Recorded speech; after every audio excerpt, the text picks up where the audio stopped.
Hey guys, I got a joke for you both, and you're gonna love it. Do we have to listen?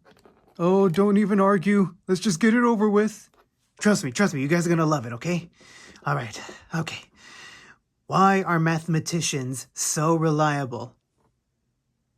Why? Because you can always count on them to solve any problems. Why do we bother keeping him around? I really don't know. We should just scrap him. You're right, that sounds like a good idea. Devastator doesn't need his right arm anyway. Yeah, no, he can learn to be a lefty. Yes, he can. I tried so hard and got so far, but in the end, it doesn't even matter. Good afternoon, good evening, or good morning, ladies and gentlemen. Welcome back, and our Transformers Combiner Wars Devastator saga continues with none other than Constructicon Scavenger himself, the one member of the Constructicons who tends to be very underappreciated. So for today, we're gonna treat him like a king. Yes, we will treat him like a king.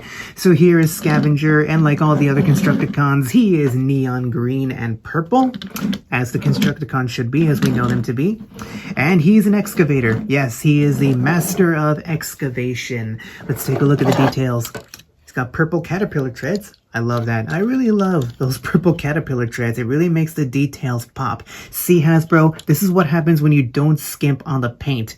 The details, the molded in detailing just really pops. Take note, Hasbro. Stop gypping us on the paint. Got some red in there for all the mechanical works inside. And a little vent right here, and a lot of excavator details. That's his pelvic region, just hanging out the back. And some more purple for those caterpillar treads, some more red right here. And he's got his excavator shovel. And there's some silver right here for the mechanical work. I love that it's silver. Again, Hasbro, no skimping on the paint. No skimping. And he's got a tiny little Decepticon symbol right there in front of the windshield, and it's a nice shade of purple for the windshield. It's lighter, so yeah, it works. I mean, it's a windshield, so it should be maybe just slightly lighter in the purple shade. As for his shovel, there is articulation. It can spin around. You spin me right round, baby, right round, like a record, baby, right round, right round. It can go in, it can go out, he can shovel things, he can shovel. Yep, he can shovel dirt, he can shovel poo, whatever he wants to shovel. And it can extend up that far. I mean, it can go all the way back, but that's for transformation, so not very realistic of an excavator to do that.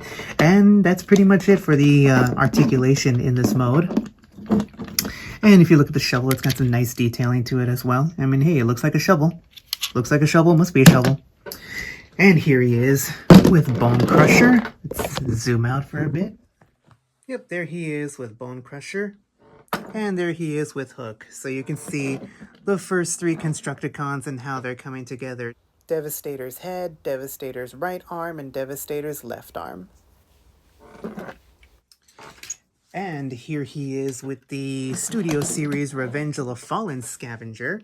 See how they look together? That looks pretty cool. That is a massive excavator with a massive shovel. He must be compensating for something. Really overcompensating for something. Okay, now let's get him transformed. So bring back the shovel like so. It'll just rest right in there. To start out by untabbing the caterpillar treads first. Bring out that pelvic region so we have room to work. First thing, oh, you know what? Let's zoom out for a bit. Raise the camera. Right here, he kind of looks sus, doesn't he? He looks very sus right here. Anyhow, we're going to then take these side bits here, untab them, and rotate them forward. Untab them, rotate it forward. And then we're going to take the cab section here, rotate it back, get the arms and bring them out. These will become his shoulders, like so. And now we finally have room to work with the legs. So the legs, we're going to swing them around like so. And then the pelvic region will untab. It'll come forward. It'll come forward and tab into place. Then we can bring down the legs and they will tab into place. His forearms have the fists inside, so just rotate them out. Get the fist, rotate it out. Come on. There we go. Okay, now I'm going to extend his legs. Don't worry, I'm not going to rip it off like I did with Bone Crusher. I learned my lesson with that one. There we go. And then we can take the feet, open up the feet, and they'll tap into place. Now all that's left to do, bring down that panel, and then we can bring his head out. If his big head won't get in the way. He's got a big head, that's why he doesn't want to come out. There we go.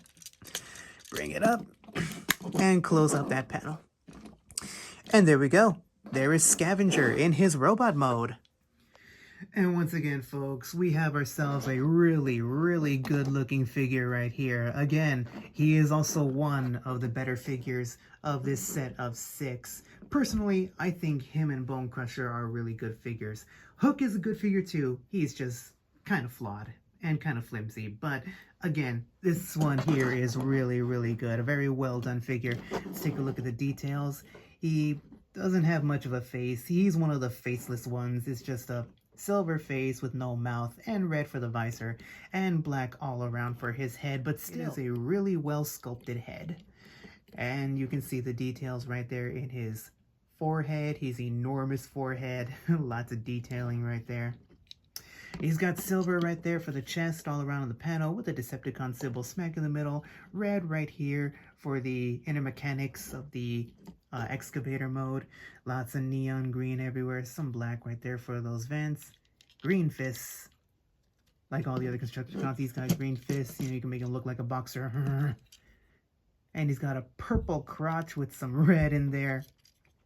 Purple legs as well. Purple legs. Purple legs. And he's got the excavator shovel, which just hangs off his back. I mean, at least that looks better than it did in G1. Because in G1, they usually had his shovel just hanging off of his butt. So, yeah. I mean, you can still do that if you want. You can just give him the butt shovel.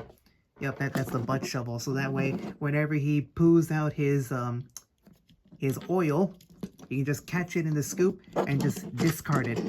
Yeah, so he can literally pooper scooper and then toss it out. At least he cleans up after himself. Once again, I'm mistreating him the way the Constructicons do. I'm so sorry, man. I'm so sorry they treat you that way. Anyhow, again, a very well done figure. So now for articulation, let's zoom out for this. The arms can rotate a full 360 degrees at the shoulders. They can swing outward. He's got 90 degrees of an arm bend. The fists are not articulated, unfortunately, other than, you know, for transformation, but that's fine. That's perfectly fine. Head can rotate a full 360 degrees. It's kind of on a ball joint, so he can rock his head a little bit, but he can't look up, unfortunately. And the legs, he can kick forward, he can kick back. He's got a little bit of a 90-degree knee bend, as well as an ankle tilt, and that's pretty much it. But he is still very poseable. And like all the other Constructicons, he is a Voyager class size figure, so here he is with Bone Crusher. And here he is with Hook, his fellow Constructicons. And as you can see, they all pretty much measure and scale with one another. Yeah, they're all about the same size. And here he is with Studio Series Dark of the Moon Sentinel Prime and Studio Series 2007 Megatron. So we can see just how tall he is compared to other Voyagers. And once again, just for fun, here he is with Tyrannicon Rex, so you can see how he scales with a dinosaur. Hey!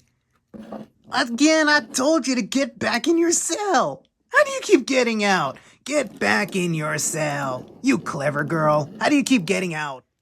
So once again, I've got nothing bad to say about this guy. I mean, he's a really fun figure to mess with, just like all the others. When I don't have them together as Devastator, I just love to mess with these figures individually. They are fun, they are simple.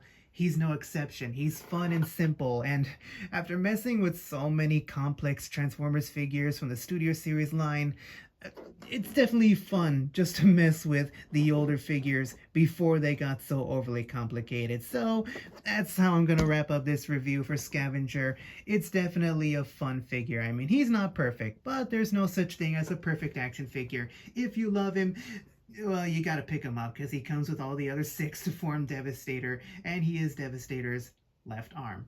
Or is he the right arm? He's one of the arms. That's all we gotta know. But anyhow, hope you all enjoyed this review, and I'll see you next time. Till all are one.